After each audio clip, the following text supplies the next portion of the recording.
এই নির্লজ্জ মিথ্যাচারী মুখ্যমন্ত্রী সম্বন্ধে আর কোনো কথা আমার নেই, আর কোনো বার্তা আমার নেই। নারী হিসেবে নেমে পড়েছেন এভিডেন্স ট্যাম্পার করার জন্য, তাকে গ্রেপ্তার করা উচিত।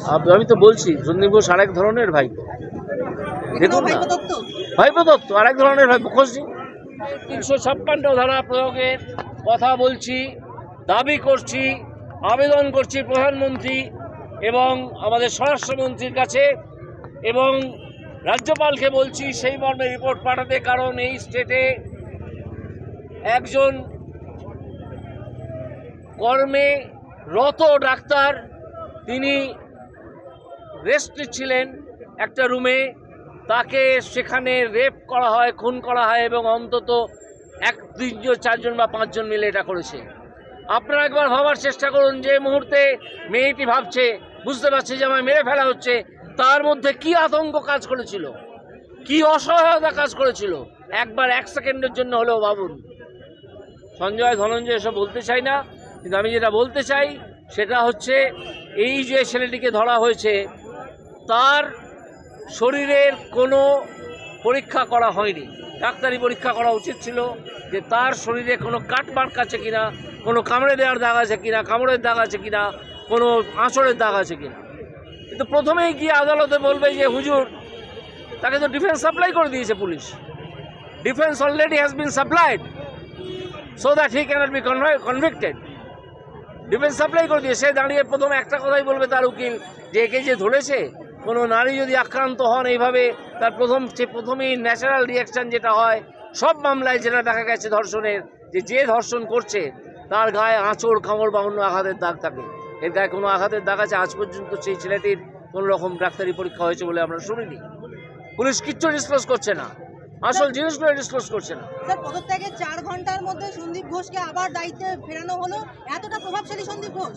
আমি তো বলছি সন্দীপ ঘোষ আরেক ধরনের ভাইপো, দেখুন না, ভাইপো দত্ত আরেক ধরনের ভাইপো। খোঁজ নিন, ঠিক আছে স্যার। সেটা হচ্ছে যে লক্ষ্মীর ভান্ডার হচ্ছে, কন্যাশ্রীতে টাকা দেওয়া হচ্ছে, দুর্গাপূজায় অনুদান হচ্ছে, দুর্গা লক্ষ্মী কন্যা তো নিরাপত্তা নেই তো। এবং যেখানে নিরাপত্তা নেই সেখানে মুখ্যমন্ত্রী একজন নারী হিসেবে নেমে পড়েছেন এভিডেন্স ট্যাম্পার করার জন্যে, তাকে গ্রেপ্তার করা উচিত।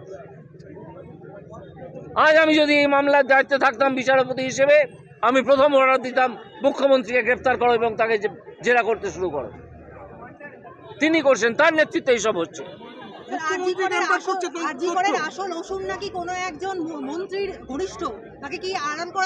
অবশ্যই আড়াল করা না হলে, আপনি বলুন না, একজন দুর্বৃত্ত ডাক্তার যে ডাক্তারি করে না জীবনে, সে ওখানে গিয়ে 2 ঘন্টা বসেছিল কেন? কি আসে যায় তার? সে তো পার্টি অফিসে বসে থাকতে পারতো। ওখানে বসে কি কন্ট্রোল করছিল সে? তার তো অন্য কুকুর থাকতে পারতো, তিনি তো ডায়ালিসিসের জন্য পিজিতে নিয়ে যেতে পারতেন, কুকুর ধরে নিয়ে যেতে পারতেন। এই নির্লজ্জ মিথ্যাচারী মুখ্যমন্ত্রী সম্বন্ধে আর কোনো কথা আমার নেই, আর কোনো বার্তা আমার নেই। আপনি মিথ্যাচারী, আপনি মিথ্যাবাদী, আপনি নির্লজ্জ, আপনার এক্ষুনি পদত্যাগ দরকার। মেয়েরা নামবেন আজকে সারা রাত্রির যাত্রে, 11:30 থেকে শুরু হবে মেয়েদের এই পথে নামা। কিভাবে দেখছেন এবং কি বার্তা দেবেন? অত্যন্ত ইতিবাচক ভাবে দেখছি, এটা অত্যন্ত ইতিবাচক একটা আন্দোলন। আমি মনে করি মেয়েরা এই যে পথে নামবে, এই পথ আর ছেড়ে না দেওয়া উচিত, এখানেই থেকে যাওয়া উচিত যতক্ষণ না মুখ্যমন্ত্রী পদত্যাগ করছেন। মুখ্যমন্ত্রী যেন মনে রাখেন আমাদের পাশের রাষ্ট্র বাংলাদেশ, তিনি কোথায় পালাবেন সেটা তিনি ঠিক করুন। বুদ্ধিজীবীরা রাস্তায় নামলো, কালকে বুদ্ধিজীবীদের দেখে চটিচাটা বুদ্ধিজীবীরা নামলে চটিচাটাই বলা হবে। তারা কোথায় ছিলেন এতদিন?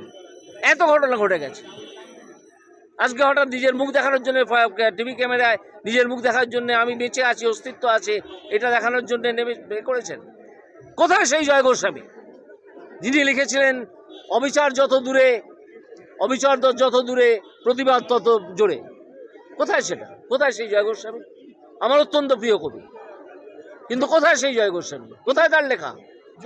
তিনি লিখেছিলেন, একদিন বুদ্ধবাবু মারা গেছেন আজকে, তিনি লিখেছিলেন যে মৃত নগরী নিয়ে তুমি কি করবে ওইদিপ হাউস।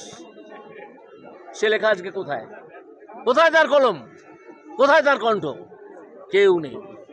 এরা বিক্রি হয়ে গেছেন, এরা ব্যক্তিগত সুযোগ সুবিধা পাচ্ছেন, কোনো কমিটির মাথায় বসে মাসে 3.5 লাখ টাকা 3 লাখ টাকা মাইনে পাচ্ছেন, তারা এখান থেকে কেন নড়বেন? নড়ার দরকার নেই।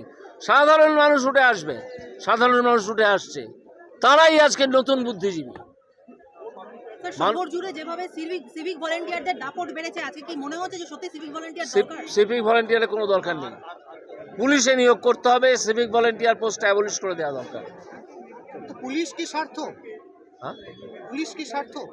বারবার দেখতে পাচ্ছি পুলিশ না, পুলিশ সার্থক, এই অ্যাডমিনিস্ট্রেশনের আন্ডারে পুলিশ সার্থক হতে পারে না। আপনাদেরকে একটা উদাহরণ মনে রাখতে হবে। বুদ্ধবাবুর সঙ্গে আমি তুলনা করব, কারণ লাস্ট বুদ্ধবাবুর জামানায় গেছে। বুদ্ধবাবুর আমলে একজন সিপিএম নেতা দমদম এলাকার, তিনি যাবজ্জীবন কারাদণ্ডে দণ্ডিত হয়েছিলেন। বুদ্ধবাবুর আমলে একজন পুলিশ অফিসার, যিনি লকআপের ভেতর একজন মহিলাকে নিগ্রহ করেছিলেন, তার যাবজ্জীবন কারাদণ্ড হয়েছিল। এসব কি আপনারা আজকে আশা করেন? আপনারা দেখতেই পাবেন না এই ধরনের ঘটনা। আমি সিপিআইএম এর প্রশংসা করছি না, আমি প্রশাসন কাকে বলে সেই প্রশাসনের কথা বলছি।